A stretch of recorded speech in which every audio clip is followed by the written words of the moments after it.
Welcome to Make Peace with Food. I'm your host, Emily LaVoie, a certified eating psychology coach. I own a virtual private practice, and I work with clients all over the world, one-on-one and in group programs, to help heal their relationship with food and improve body image.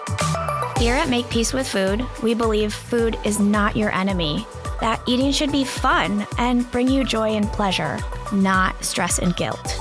To keep this a safe space, I will try my best to avoid mentioning numbers like calories and weight, as well as other potentially triggering content, but you know yourself best, so please avoid any episode topics that may not feel helpful to where you're at in your healing journey. This podcast is for educational and entertainment purposes. It's not a replacement for medical or mental health advice, diagnosis, or treatment, nor does it provide a client or patient relationship. Consult your own provider on any changes you're thinking about making.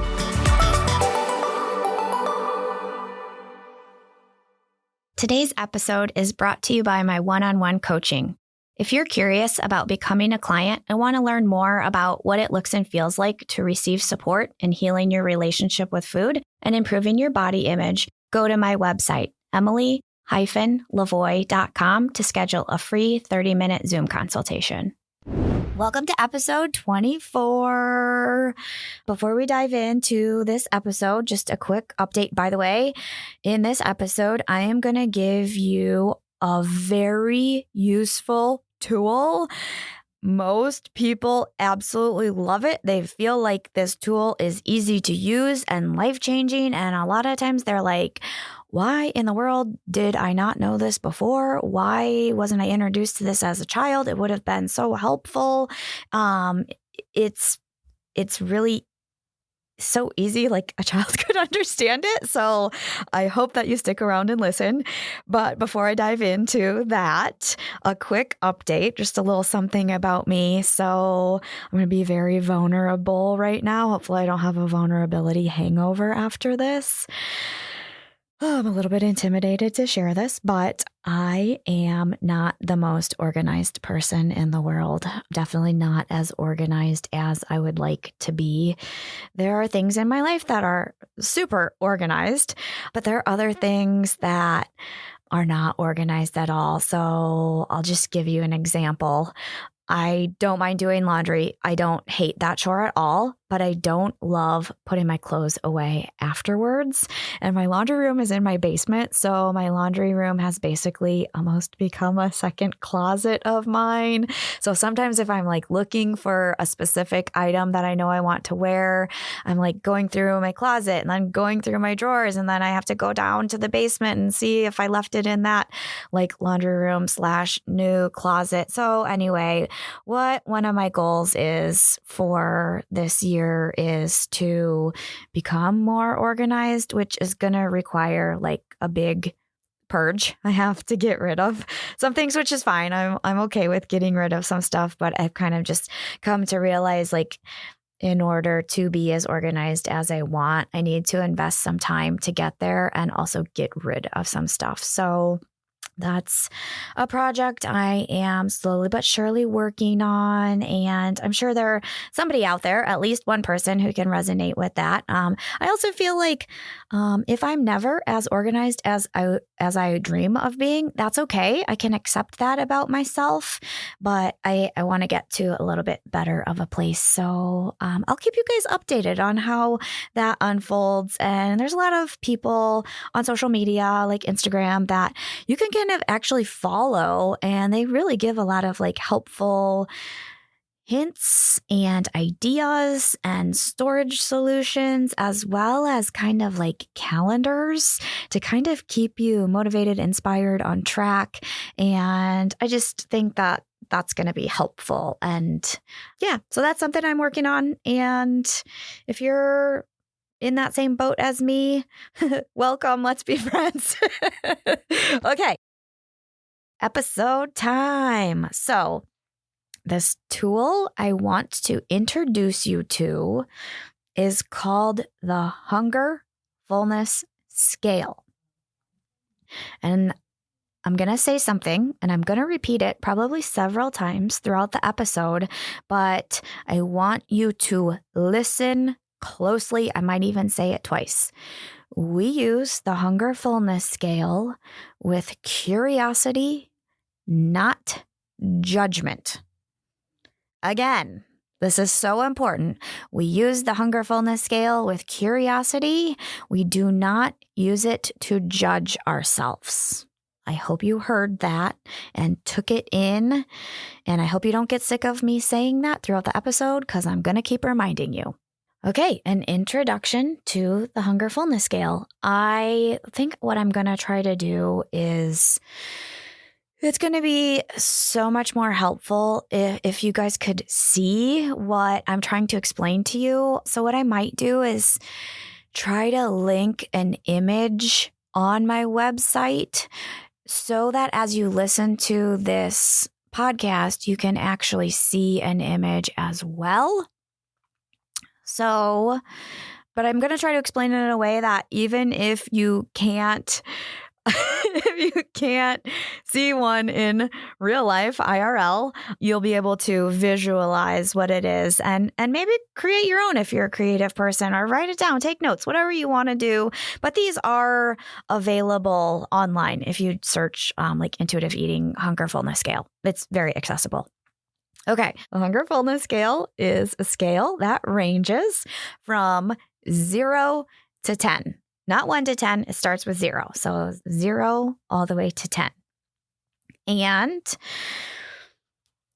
I'm going to talk about 0, 1, and 2 on the Hunger Fullness Scale first, and then we'll kind of move on. But this is where I want to dive in first. So 0, 1, and 2, we're going to say all 3 of those numbers are overly hungry. You waited a little too long to eat, okay? We're going to say that 0 is painfully hungry. Sometimes when people accidentally or on purpose allow themselves to get to a 0, they might start having a headache or feeling shaky or feeling like they're having a blood sugar crash. They might also start feeling like they're going to pass out. This is so uncomfortable, and basically you can't think of anything else at this point except how hungry you are and getting yourself to food. And the desire to eat is incredibly strong. And that's 0. Okay. Moving down to number 1. Again, all 3 of these, 0, 1, and 2, you're overly hungry. You waited too long to eat. Number 1, we're going to label as ravenous. You are ravenously hungry and you are very distracted.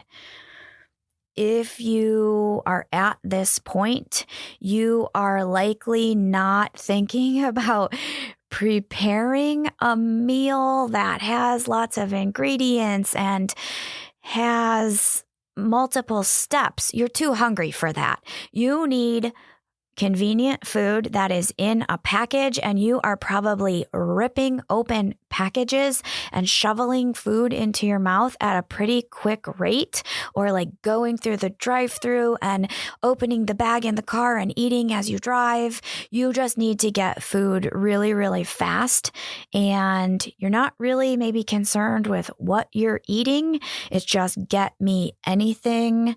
I need food in my body. I need energy from food. I waited too long to eat. Okay, and then number 2, which is one more down and also overly hungry, we're going to label as very hungry and very eager to eat.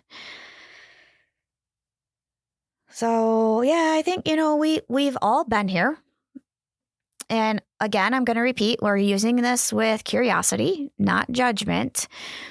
We don't want to say that if we have, whether it's accidentally or on purpose, allowed ourselves to get to either this place of overly hungry, whether it's a 2, a 1, or a 0, it's kind of an area that we're probably better off avoiding, because this is another really important point.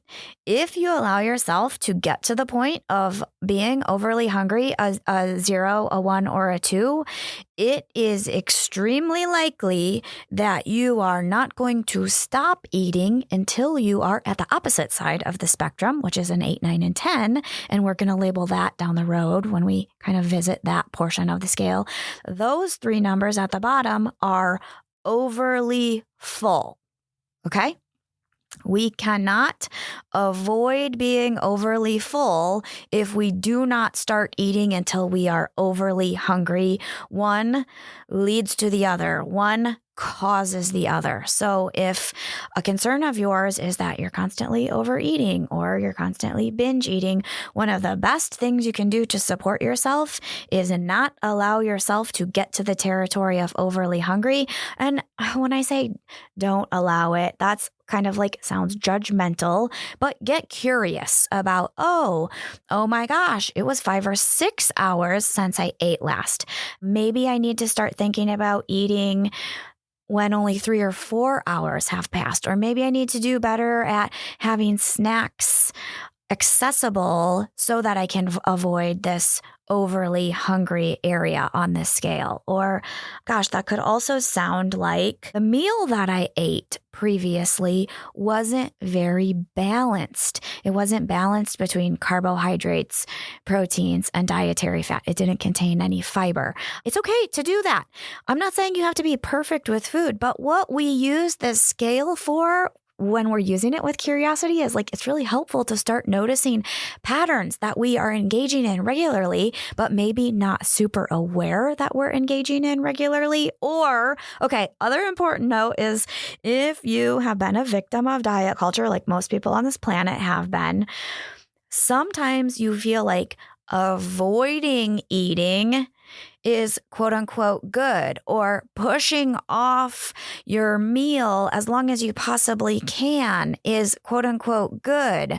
And what this is actually doing is just setting you up for the perfect storm to engage in overeating or binge eating by allowing yourself to get too hungry. So I hope I made that clear and you have a good understanding of that. Okay, we're going to move down to number 3. But before I talk about number 3, I want you to kind of envision an imaginary dotted line that kind of separates number 2 from number 3. And the reason I said dotted line is because it's not something you will never pass through. Like a dotted line to me is kind of like, I think of it as, oh, I can't pass through it, but I want to be aware of when I'm passing through it. I don't want it to kind of happen accidentally. I want to allow myself to pass through it and give myself permission to pass through it if I need to, or if it accidentally happens. I don't need to feel judgment or shame.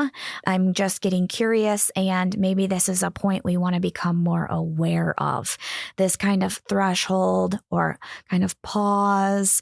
I love to use the word pause because you can hit play again. Pause doesn't necessarily mean stop.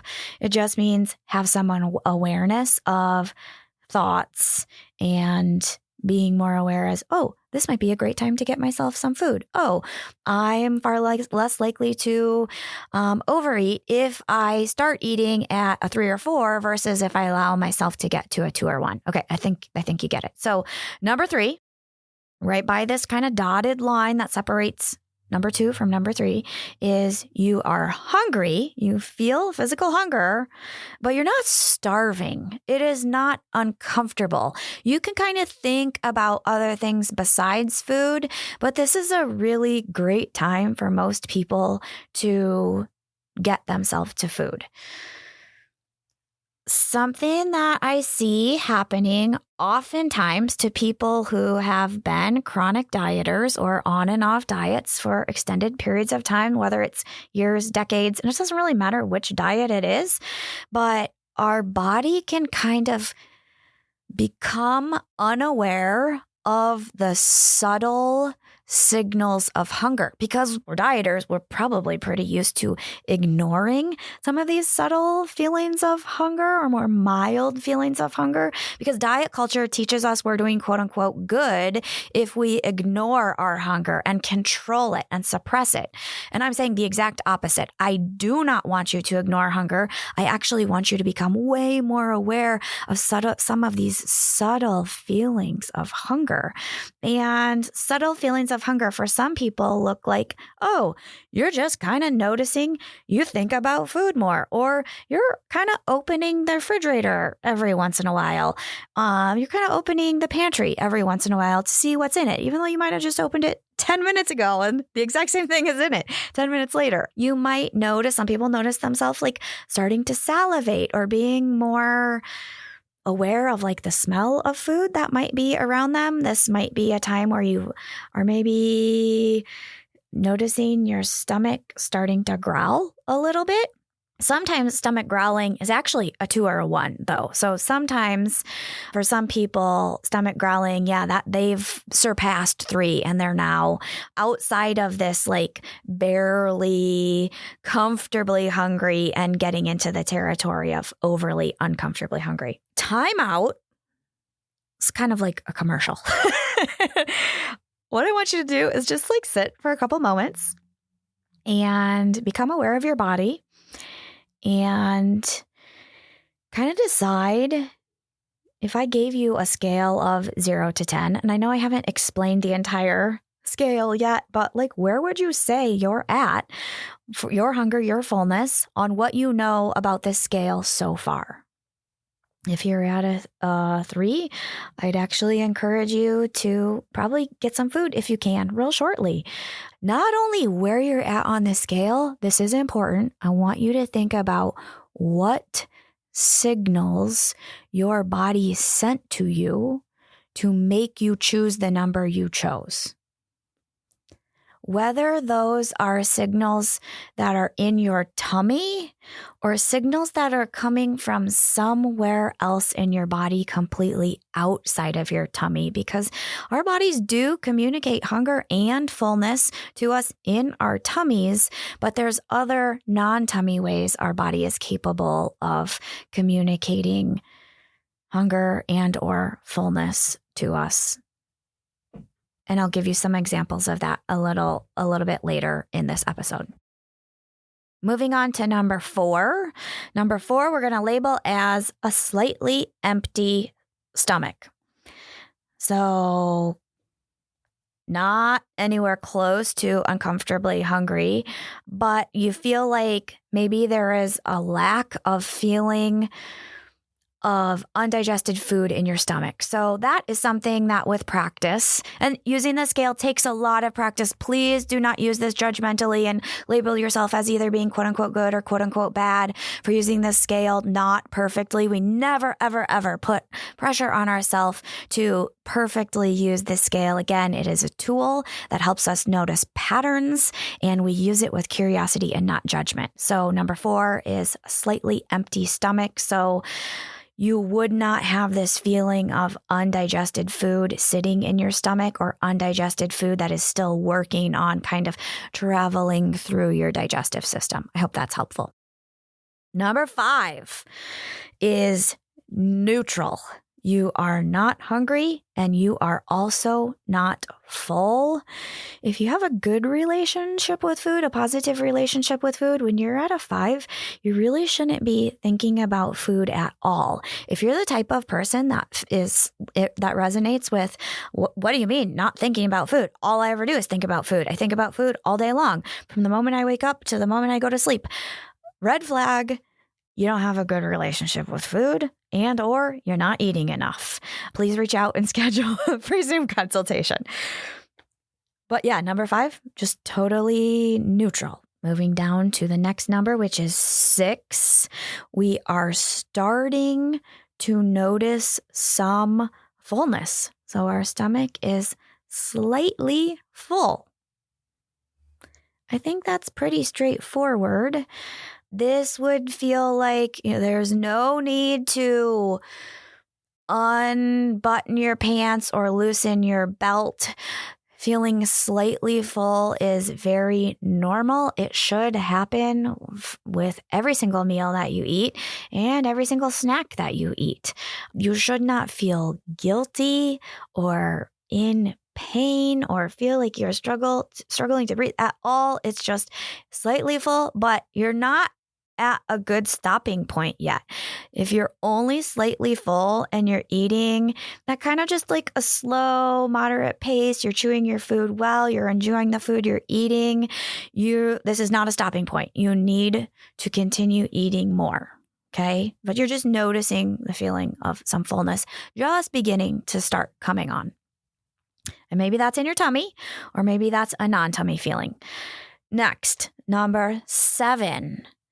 We're going to label as comfortably satisfied if you're eating food that you enjoy the taste of.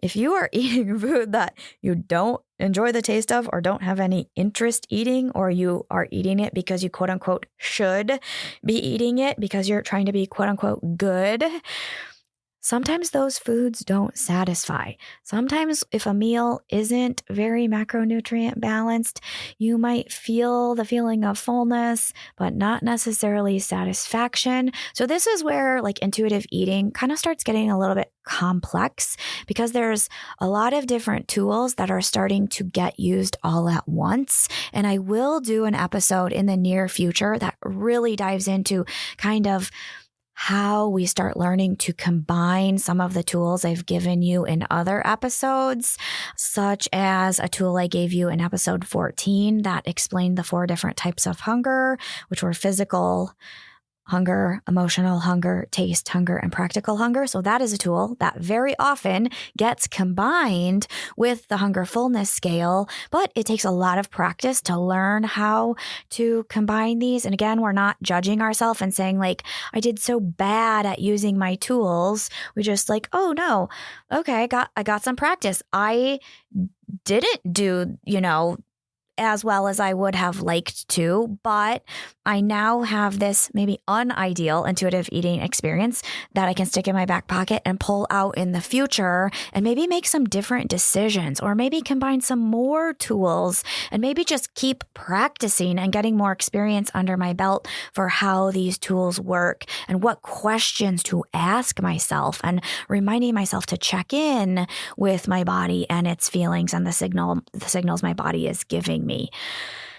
Okay, sorry, that was a little bit of a tangent. I digressed, as I always do. Getting back on track, number 7 was comfortably satisfied. Okay, before we move on to number 8, again, there is another kind of dotted line or kind of dashed line that separates number 7 and 8, just like that kind of dashed or dotted line that was separating 2 and 3. So these dotted lines are separating the top 3 and the very bottom 3 numbers from the numbers that are in the middle range, which are number 3 through number 7. Okay.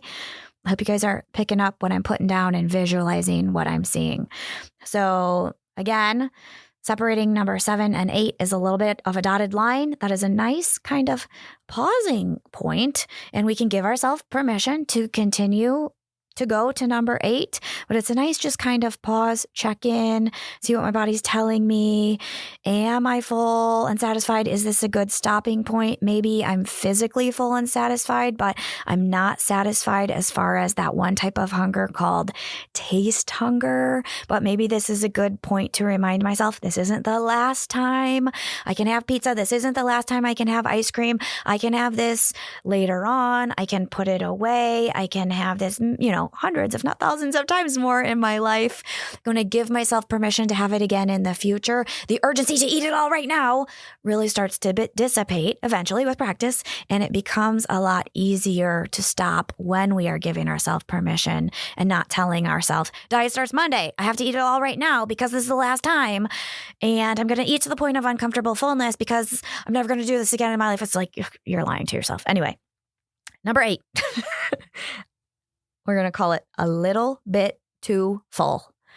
So you're maybe experiencing some mild discomfort, hey, guess what? This is going to pass and you're not going to feel a little bit too full forever. Honestly, you might feel a little bit too full for 20 or 30 minutes.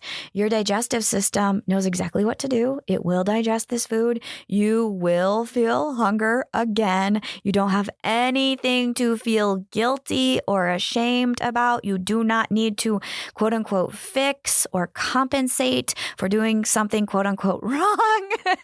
I'm just laughing because I'm saying a lot of quote unquotes, I realize. But yeah, you just maybe really, it could have been 3 or 4 or 5 or 6 bites too many. You wish you would have stopped maybe 4 or 5, 6 bites before you did and packed up the leftovers or thrown them away. And this is really challenging for people who grew up in the clean your plate club, where you were forced to finish everything on your plate and you were taught to ignore your fullness. So if this is you, schedule a Zoom consultation because I know all the tools to help. I help people overcome this all the time on the regular. It's actually not that hard to overcome. It just takes awareness and practice. Number 9 is, again, 8, 9, and 10, just to remind you, you're overly full. But number 9, we're going to label as uncomfortably full. So you're experiencing some discomfort in your body. If you are wearing some, especially pants that are maybe not elastic waist or not super comfortable, like, they have a zipper and a button, or if you have on a belt, this might be the time where you're like, it'd be more comfortable if I didn't have these pants on right now. Because when we eat food, something happens called distension, where the food that is undigested, it takes up space. Our body hasn't processed it yet, and it's very normal to feel this. It is not quote unquote bad, but it's just, you maybe took it, like I said, some bites too far, and that led to discomfort. You didn't do anything wrong. Your body will digest it. Your body actually knows what to do, and there are times when you actually might on purpose eat to this point. And again, from that episode I referenced previously, I think it was episode 14, about the 4 different types of hunger. If you're getting on a long flight, let's say, you might on purpose eat to the point of uncomfortable fullness because you know it's going to be long time, lots and lots of hours before you get the chance to eat again. So you're kind of doing yourself a favor by eating a little bit too much so that you can avoid getting overly hungry. Or if you have a bunch of meetings and you have a really, really busy day and it's lunchtime and then you have to go to your kids' baseball game or whatever, and you're not going to be eating until way later, like 7 o'clock. Wow, 7 hours. You are going to be overly hungry if it's 7 hours from your last meal. So you might on purpose eat to the point of being overly full if you know you're not going to be able to sneak a snack in there. If you feel like, no, I have every opportunity to be able to grab a snack. I don't need to eat to the point of being overly full because I'm going to have access to snacks. There's going to be a concession stand at the game, or have some snacks in my purse for when this type of situation arises. But what kind of happens automatically if you have a positive relationship with food, if you get to the point where you are at a 9, whether it's accidentally or on purpose, what would happen is your body just wouldn't start giving you those hunger signals for longer. It would just be a longer amount of time, maybe an additional 30 minutes, maybe an additional hour before you start feeling some of these like mild feelings of hunger again. I hope that made sense to you. Lastly, number 10, you are painfully full. For some people, this is like, I can't stand up straight. It hurts to breathe. I took it way beyond comfortable fullness. I am miserable. I am in pain. Why did I do this? We see people who diet regularly doing this all of the time. Once you heal your relationship with food, kind of avoiding this 8, 9, and 10, once you've got enough practice under your belt, it sort of starts happening accidentally. Like the new autopilot becomes you can easily stop eating when you are comfortably full, when you know you can have more of this again, pack it up and enjoy the leftovers, or go back to this restaurant sometime in the future. Food is not your enemy. You don't have that urgency to eat it all right now because you know the diet is not starting again Monday because you have told yourself you're never going to diet again. So yeah, just to revisit some important takeaways, we use this as a tool to get curious about our hunger and our fullness, and to get curious about patterns that we might find ourselves repeating regularly. We do not use it with judgment. It takes practice. You don't just learn about this and adopt it perfectly. We don't use this as a diet to help us lose weight. We're just getting curious about things, and we use it to support ourselves in learning how to better feed ourselves. And we can use it in a very compassionate and kind way to support our body in feeling good from food, because when we're at the 0, 1, and 2, or the overly hungry, that doesn't feel good. That's something we want to try to learn to avoid. Likewise, when we're at the bottom, at the 8, 9, and 10, in the overly, uncomfortably, painfully full range, that doesn't feel good. That is something we want to try to avoid if at all we can, or if we are going there, we want to know we're giving ourselves permission. Let me just quickly give you an example of what that would look and feel like. Okay. Maybe I was hungry. Maybe I was at a 3 or even a 2 on this scale, pretty hungry. And I was sitting down to eat some pizza. And maybe I ate 2 or 3 pieces of pizza. I'm talking about triangles because if it's squares, let's be real, we're not eating 2 or 3. We're eating probably more like 8 or 9 or 10. I love pizza cut into squares, digressed. But yeah, maybe, we're all different. What it's going to take to fill me up is going to be different. And the diameter of the pizza, whether it's squares or triangles, that kind of impacts probably the size of the piece of the pizza. But say, whatever, you get what I'm saying. Say you ate 2 or 3 pieces of pizza and you started out at maybe a 3 or a 2 on the Hunger Fullness Scale, and you're kind of taking a moment to check in with your body and pause and just see what sensations your body's feeling. And you're like, wow, I'm kind of at like a 7 or even a 7.5. Like I'm feeling full. I'm feeling comfortably satisfied, but oh my goodness, this pizza is so good. So you're no longer experiencing what we call physical hunger, but you're still experiencing that type of hunger we call taste hunger. And that might sound like in your head, I can have this other pizza, another piece of pizza if I want. I can have as much as I want, but I'm already at a 7 or a 7.5. So if I have this additional piece or more, I know that I am going to move from a 7 or a 7.5 to an 8, a 9, or a 10. Do I want to have to deal with feeling uncomfortably full, or would this pizza later on or another time feel better to my body and be more beneficial? Is this a good stopping point, or am I going to give myself permission? You know what? I haven't satisfied this taste hunger yet. I don't have enough practice using these tools under my belt to feel like it's the right time for me to stop. Yeah, I'm at this restaurant. I don't get to come here that often. I can't pack up the leftovers. I'm still experiencing taste hunger. I'm not going to hit stop. I'm going to